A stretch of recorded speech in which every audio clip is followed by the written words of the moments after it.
Hi gangy, it's me Finn. I have my Mitski vinyl in the background, hashtag performative male. Um, she's like my favorite, one. But I just wanted to start by saying thank you all for 100 subscribers. It really means the world. This is really just like a little passion project of mine. I think YouTube kind of always has been. But I've really been debating getting back into making videos because, I'm not like hoping to make it big or anything, but, I just thought maybe some people would want to hear what I have to share. So, but seeing all the kind things you guys have to say is warms my heart. That's very cliche, but it's true. And I love all of you. I think this is gonna be kind of, I know like I have to do like a channel preview, but so I was thinking I'd do that, and then also have my journal still because I wrote last night. So hi, if you're new here, my name is Finn. I'm 15. I live in the US. I'm trans, which you may have been able to tell, but now you definitely know.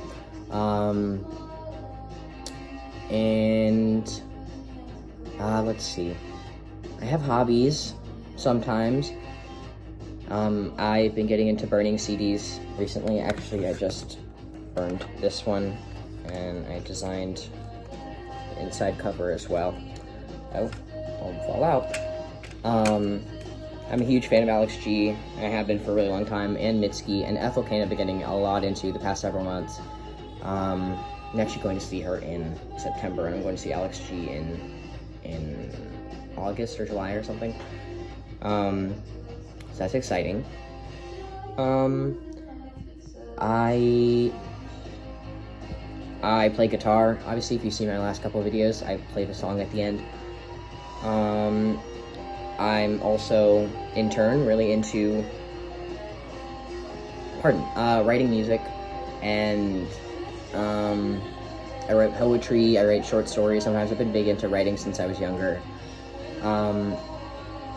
So that's like my big art form that I like to take part in.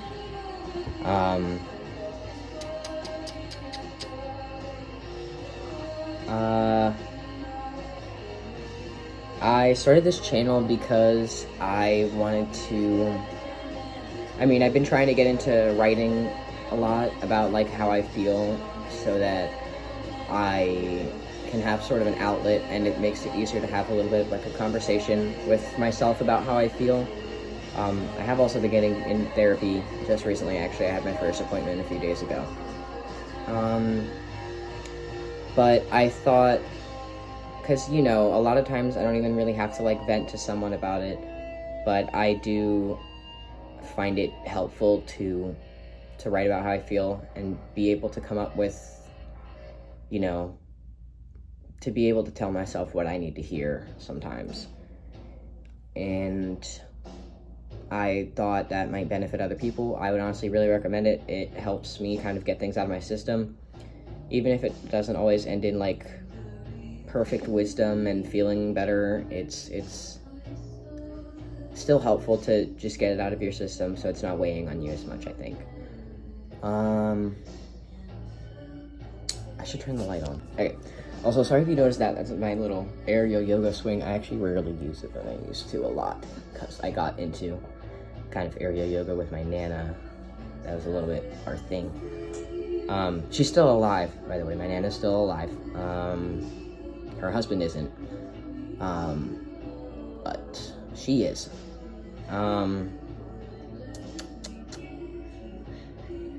I have depression, and I got diagnosed with depression in, I think, early 2022, so I would have been like 11.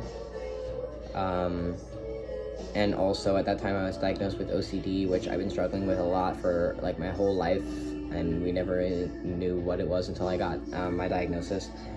And I went to outpatient for that, which I think I mentioned in the last video, and that, like, honestly, I think saved my life.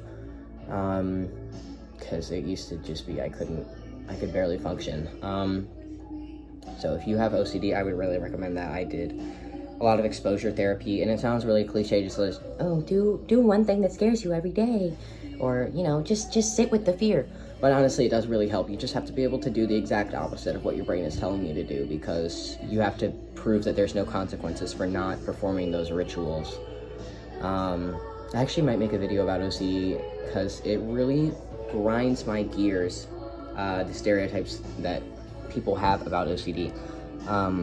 Which are just really not true, and, you know, the way it's portrayed in the media, which is usually completely inaccurate. I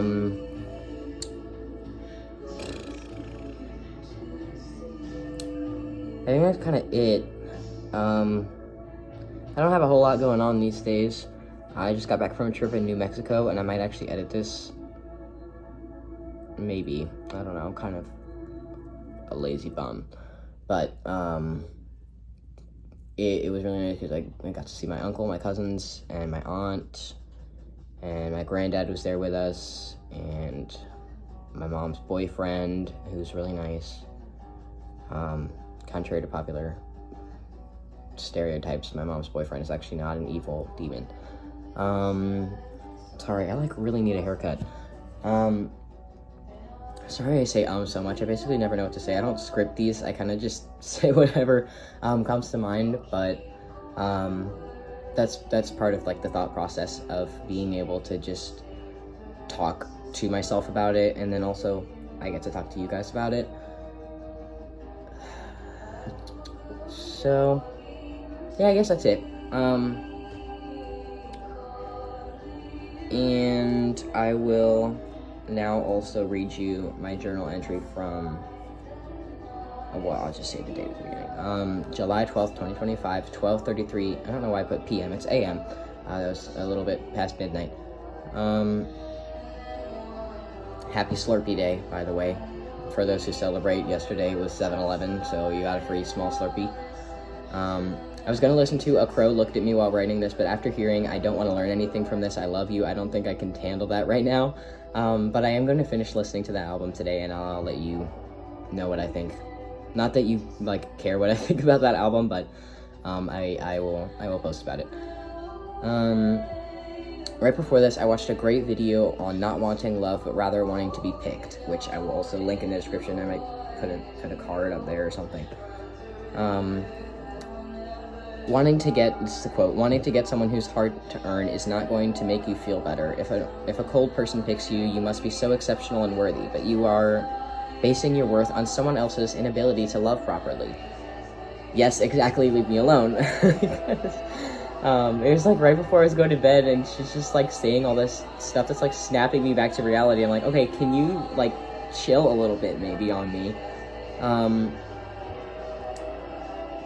I don't just want to prove my worth, not exclusively at least. I also love them. I know I will never be extraordinary. I'm extraordinary, which I was like, how's that even a compliment, I guess? But it's, also supernatural doesn't mean something is really natural. It means it's not natural, but I don't know. Yes, this was all for you. Had we not grown apart, I would never have met her. I wouldn't have had my heart broken twofold. You haunt me in everything I do. You're the only one who's remembered my humanity in all your glaring clarity. I don't love you because you're avoidant, I love you because you're you.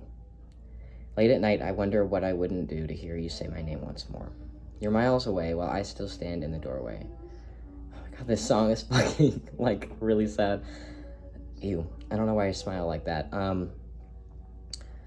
It was my choice and my fault, but I still wait for you. There's no way you don't feel it. I think this because I need to feel less alone in my needing you. It helps to think you still think of me too. I'll never know for sure. For you, I may not have been anything special. I may just be a distant memory now while you live happily without me. But for me, you're still everything. I ran out of room because I was writing everything and I got right cramped on the edge. But paper doesn't know love.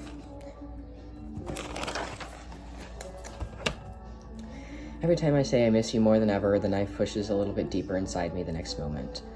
I can't stop myself at this point. It's almost like a reflex for my mind to return to you, just as the lungs will always draw a next breath so long as there is air, which is a little bit of a paraphrase from 1984, which is a fabulous book, by the way. If you haven't read it, I would really recommend it. But honestly, it's a little scary. It kind of predicted the current political climate, which is alarming because it's not a good one. I'm no good for you, nor am I good enough for you, but I think you're just fine. But I think you're just fine. I really do. It is 12:53 a.m., and I don't know if I'm capable of taking my heart back from you. So, I mean, looking back on this now, like 12 hours later, I always, even like right after writing this, I remember like, it's not really him that's anything special, it's the fact that I felt loved and chosen. But also, I think I'm allowed to miss people. I don't have to always, I don't have to have my life together, I don't have to detach from everything. I also, like, have feelings, I'm human, unfortunately, and I miss people. Tell you who I don't miss, my evil ex-girlfriend. She was my girlfriend, but I don't think I was her boyfriend. She cheated on me, BT dubs. But that's okay. I'm kind of over that now. I don't care about her. I just care about the fact that I got cheated on because that was hurtful, but I don't really care anymore. So, even, as much as I say all this stuff that might sound like really wise or like I have it all together, I don't, and I don't want you to think that at all. I don't want to call it grief because it's not like he died, but also it's mourning the loss of someone who's not there for me anymore. So it's grief in its own way, not in the death way, but in the life way, which I think is very real. I feel like I have to burp, but I'm not going to. I don't want you to think I have it all together, because I really don't. I never have, and I probably never will. But it's okay to have feelings. As much as people on the internet would like you to think that, putting yourself first or killing the need to be loved is easy, it's really not. It's very hard. I think I need to flip my record over 1 second. Wow, this song is also really fucking sad. I don't know why I picked this vinyl. It's a difficult thing to not be able to have someone you want, or not be able to be around someone you love, but I hate to say time heals all wounds, because I don't think it does. I don't know what the fuck's going on with my acne up on my upper cheek, but it looks really bad in this lighting. It's not that simple. It's not as simple as just watching a YouTube video or reading an article or getting lectured by a friend and being like, oh, I get it, like, I don't need anyone, I have to put myself first, I have to choose me before anyone else can choose me.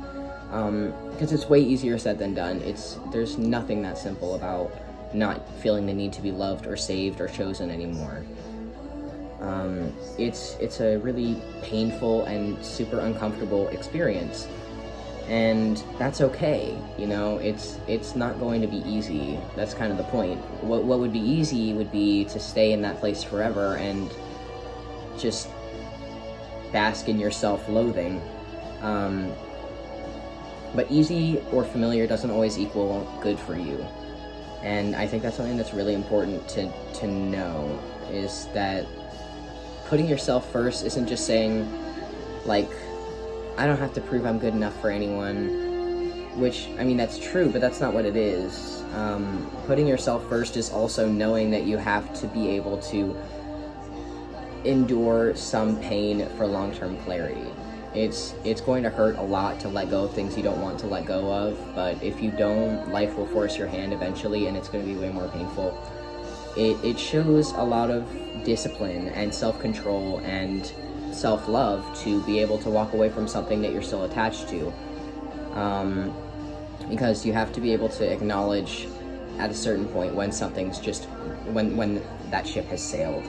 You have to be able to know when to cut yourself off, when to, like, take a step back and try and work on yourself. And I honestly really hate the term working on yourself, because that really makes no sense. It's like, you have to be able to confront the parts of you that you need to heal. Like, okay, yeah, but how do I do that? I think, honestly, in my opinion, it just comes down to being able to tell yourself, being able to know who you are and who you aren't, especially knowing who you aren't.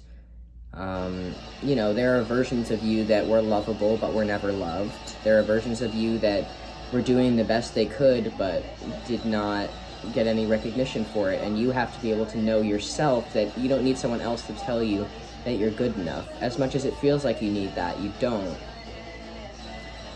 Like I said in my last video, I think that you're the only person who's going to be there forever. You have to live by your standards. You weren't put on this planet to live for someone else to tell you that you're doing a good job. If you know what you're doing is good for you, then you don't have to concern yourself with what someone else thinks. And something that helped me a lot is also the fact that you have to acknowledge your own judgment of other people, because other people also don't exist to prove themselves to anyone else.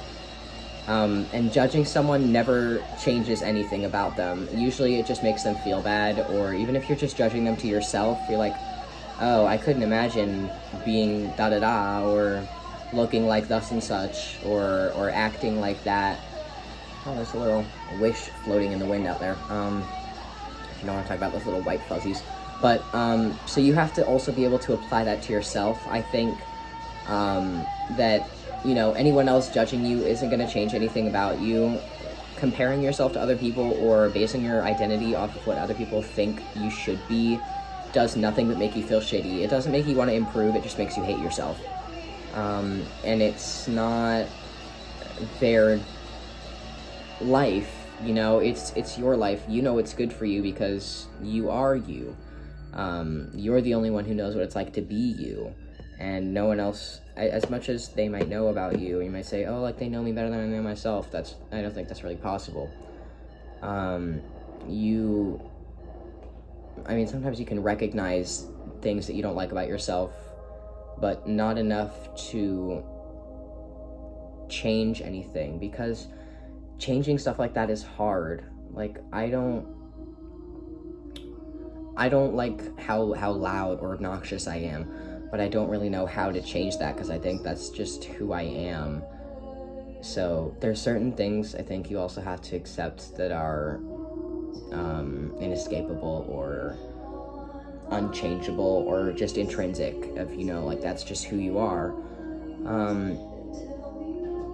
You know, there's things you can change and there's things you can't, and it's up to you to decide which ones those are. And I mean, really, your whole life is up to you. I mean, I don't really know if I believe in free will, but, well, I mean, again, that's another subject, but, because, you know, I'm not really religious, but I think your whole life is up to you, and every choice you make opens up a completely different future than what might have happened if you made a different choice. Everything that's happened in your life is a direct result of a decision you've made, and you have to be able to learn to take control of the decisions that you're making, because when you're moving towards something you want, that gateway opens immediately, and it's up to you to make the choices that are in alignment with that future that you want, or the outcome that you want. It sounds cliche, I'm probably just regurgitating something 10,000 other people have already said, but I think it's really true, is that everything is up to you. It's very easy to blame your upbringing or your environment for the way you feel, and it can be responsible for your patterns of thinking, but how you feel is really up to you. If you're able to confront those behavioral patterns and those emotional patterns and those, you know, things that you know affect you, then you can make it up to you. It doesn't, you know, you don't owe your life to anyone else. You get to choose what you're doing. Not everyone might approve of it, but, you know, be yourself. That's, like, dumb, and everyone in the whole world has said that, but it truly is up to you. I honestly got really off track, and I don't really know what I'm talking about anymore, but I'd like to think that some of that actually made any morsel of sense. So yeah, I think that's kind of it, because I don't really know where I am at this point. But again, I just wanted to say thank you for, you know, all the nice comments that you guys have made. It's very encouraging, and I love you a lot, and I appreciate you, and I hope you have a beautiful day and a beautiful life. I guess I'm gonna have to edit this anyway, because I'm in 2 separate videos at this point. But I have my guitar, which this is actually my grandfather's, by the way. He never really played it, which is why it's in kind of good condition, even though it's older than I am. But anyway, sorry if I'm not that good at this. I love this song, but I don't know it very well, so I'm gonna be looking at the chords, which are on my computer behind my phone right now. Anyway, here's Wonderwall. No, this is Hope by Alex G.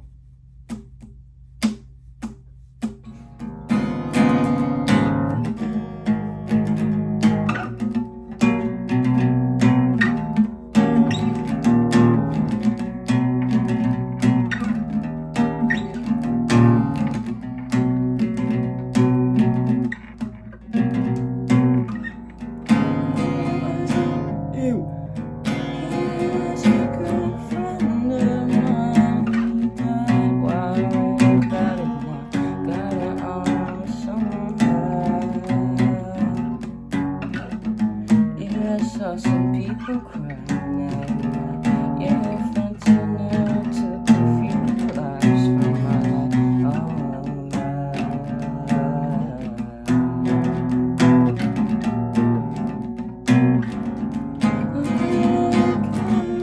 of the night, he spoke with his eyes half closed. Can you give me something else to eat? Got a hole in my chest, I can't take it in. Can you fucking scroll faster, please? Pardon my language. Put my pillow to the test. Let me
as you can tell, it's definitely not my octave, so I apologize if my angelic voice was not up to par for this one, but anyway, I love you and have a great day.